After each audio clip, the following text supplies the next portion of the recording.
ಚಿತ್ರದುರ್ಗದ ಹಿರಿಯೂರು ಬಳಿ ಸಂಭವಿಸಿದ ಬಸ್ ದುರಂತದಲ್ಲಿ ಸಾವಿನ ಸಂಖ್ಯೆ 7ಕ್ಕೆ ಏರಿಕೆಯಾಗಿದೆ. ಮೃತಪಟ್ಟ 7 ಜನರ ಒಂದೊಂದು ಕಥೆಗಳು ಕಣ್ಣೀರು ತರಿಸುತ್ತಿವೆ. ವಿಧಿಯಾಡಿದ ಮೋಸದಾಟಕ್ಕೆ ಆಪ್ತ ಸ್ನೇಹಿತೆಯರು ಬಲಿಯಾಗಿದ್ದಾರೆ. ಮಕ್ಕಳ ಮದುವೆಗೆ ರೆಡಿಯಾಗ್ತಾ ಇದ್ದ ಕುಟುಂಬ ಕಣ್ಣೀರಲ್ಲಿ ಕೈ ತುಳಿತಾ ಇದೆ.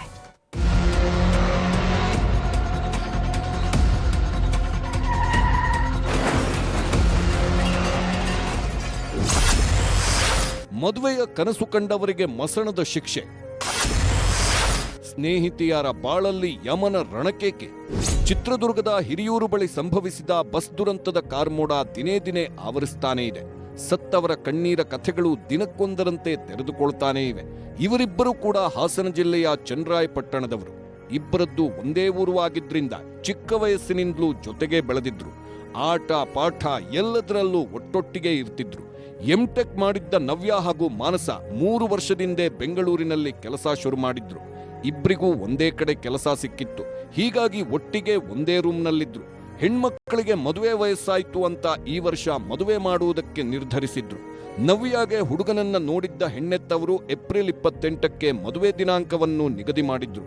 ಇನ್ನೇನು ಶನಿವಾರ ಭಾನುವಾರ ಊರಿಗೆ ಬರ್ತಾಳೆ, ಮದುವೆ ತಯಾರಿ ಶುರು ಮಾಡಬೇಕು ಅಂದ್ಕೊಂಡಿದ್ರು. ಆದ್ರೆ ಅಷ್ಟರೊಳಗೆ ವಿಧಿ ಮೋಸದಾಟವಾಡಿದೆ. ಗುರ್ತಿಡಿಯಕ್ಕಾಗದಷ್ಟು ಇದಾಗೋಯ್ತು. ಅದೇ ಪೊಲೀಸರೆಲ್ಲ ಸಖತ್ ಹೆಲ್ಪ್ ಮಾಡಿದ್ರು, ಸಖತ್ ಇದು ಮಾಡಿದ್ರು. ಎಲ್ಲ DNA ಟೆಸ್ಟ್ ಕೊಟ್ಟು ಎಲ್ಲ ಕಳಿಸ್ಕೊಟ್ಟಿದ್ದಾರೆ. ಅದೇ ನವ್ಯ ಮತ್ತೆ ಮಾನಸ ಇಬ್ರು ತುಂಬಾ ಕ್ಲೋಸ್ ಫ್ರೆಂಡ್ಸ್ ಅಂತ ಸಣ್ಣವರಿಂದ ಒಟ್ಟಿಗೆ ಓದ್ತಾ ಇದ್ದಾರೆ. ಪ್ರೈಮರಿಯಿಂದ ಕಾಲೇಜಿಂದ ಹಿಡಿದು ಕೆಲಸ ಸೇರ್ಕೊಳ್ಳೋ ಒಂದೇ ಕಂಪ್ನಿ ಮಾಡ್ಕೊಂಡು ಒಂದೇ ಮನೇಲಿ ಮಡ್ಕಿದ್ರು, ಒಂದೇ ತಟ್ಟಲ್ಲ ನತ್ತಿನಾರು ಒಂದೇ ಸಲ ಸತ್ತೋದ್ರಿ ಇಬ್ರು. ನವ್ಯಾಗೆ ಮದುವೆ ನಿಶ್ಚಯವಾಗಿದ್ರೆ ಮಾನಸಾಗೂ ಕಂಕಣ ಭಾಗ್ಯ ಕೂಡಿ ಬಂದಿತ್ತು. ಆದ್ರೆ ಗೋಕರ್ಣಕ್ಕೆ ಹೋಗಿ ದೇವರ ದರ್ಶನ ಮಾಡ್ಕೊಂಡು ಬರ್ತೀನಿ ಅಂತ ಬುಧವಾರ ಬಸ್ ಹತ್ತಿದ್ಲು. ಶನಿವಾರ ಊರಿಗೆ ಬರ್ತೀನಿ ಎಂದಿದ್ರಿಂದ ಹೆತ್ತವರು ಭಾನುವಾರ ಮಗಳ ಮದುವೆ ಮಾತುಕತೆ ಇಟ್ಕೊಂಡಿದ್ರು. ಎಲ್ಲಾ ಚೆನ್ನಾಗಿದ್ದಿದ್ರೆ 2 ದಿನದಲ್ಲಿ ಮದುವೆ ನಿಶ್ಚಯವಾಗ್ತಿತ್ತು.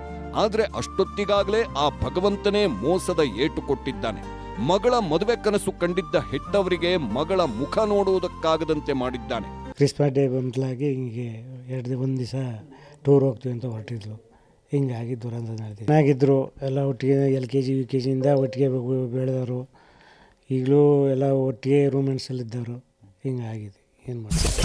ಬಸ್ ದುರಂತದಲ್ಲಿ ಸುಟ್ಟು ಕರಕಲಾಗಿರೋ ನವ್ಯ ಹಾಗೂ ಮಾನಸಾಳ ಮೃತದೇಹವನ್ನ ಗುರುತಿಸೋದಕ್ಕೂ ಆಗ್ತಿಲ್ಲ. ಇಬ್ಬರೂ ಸುಟ್ಟು ಕರಕಲಾಗಿದ್ದು ಮಾಂಸದ ಮುದ್ದೆಯಂತಾಗಿದ್ದಾರೆ. ಹೀಗಾಗಿ ಕುಟುಂಬಸ್ಥರ DNA ಪರೀಕ್ಷೆ ನಡೆಸಿದ್ದು ಮೃತದೇಹಗಳನ್ನ ಚಿತ್ರದುರ್ಗದ ಜಿಲ್ಲಾಸ್ಪತ್ರೆಯಲ್ಲೇ ಇಟ್ಟಿದ್ದಾರೆ. DNA ಪರೀಕ್ಷೆಯ ವರದಿ ಬಂದ ನಂತರವೇ ಮೃತದೇಹವನ್ನ ಕುಟುಂಬಸ್ಥರಿಗೆ ಹಸ್ತಾಂತರಿಸಲಿದ್ದಾರೆ. ಬಸ್ ಅಪಘಾತದಲ್ಲಿ 7ಕ್ಕೆ ಏರಿದ ಸಾವಿನ ಸಂಖ್ಯೆ.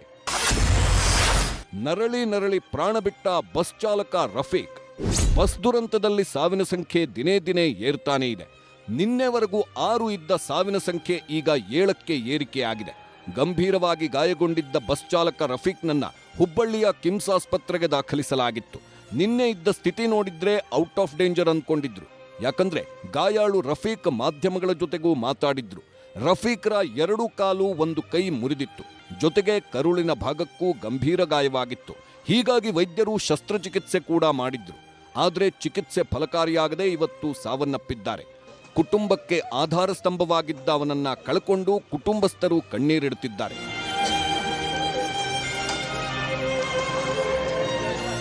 ನಿನ್ನೆ ಸ್ವಲ್ಪ ಮಾತಾಡ್ತೀರಿ ನನ್ನ ಜೊತೆ. ಇಲ್ಲ ಏನಿಲ್ಲ, ಆರಾಮಾಗೈತಿ, ಸ್ವಲ್ಪ ಹೊಟ್ಟಿನೂ ಅಷ್ಟ ಆಗೈತಿ ಅಂತ ಹೇಳಿದ್ರಿ.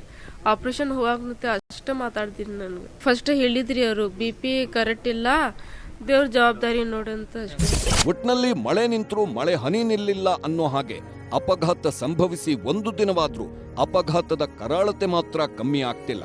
ಹಾಸನದಿಂದ ಕೃಷ್ಣ ಇಬ್ಬೀಡು ಜೊತೆ ಶಿವರಾಮ ಸುಂಡಿ, ನ್ಯೂಸ್ 18 ಹುಬ್ಬಳ್ಳಿ.